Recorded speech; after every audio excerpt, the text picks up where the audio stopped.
Айде. Ники, нали искаш да тестваме револверчето? Ето е, пълно е с барут, готово е за стрелба. Сега ще видим от този шперплат. Него виж колко е дебел.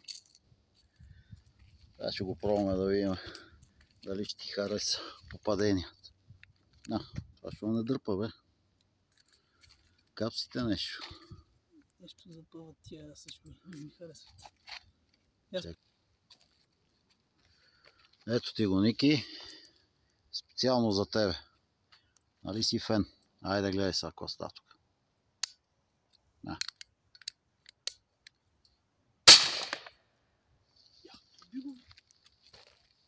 Ето ти дупка. И там го проби. Отзад. Покажи го къде го проби. Точно там. Да. Че го пробие, бе, как не бе. Я то фар сега да видим. Тук има фара, виждаш ли го? Убихме го и него.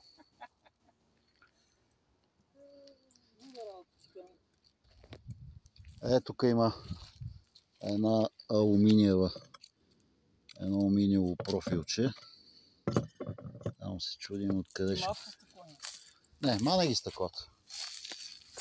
Тук ще му тестваме това алуминиевото. Обаче не ще. Има една проблемна капса.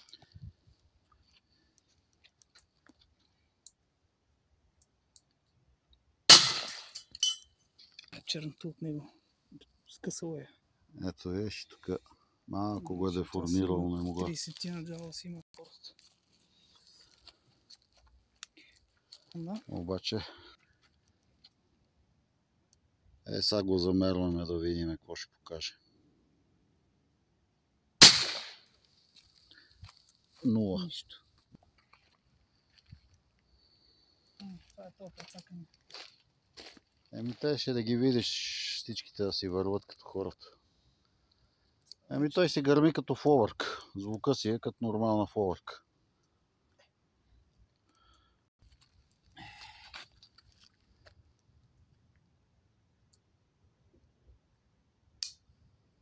Това е толкова цакане.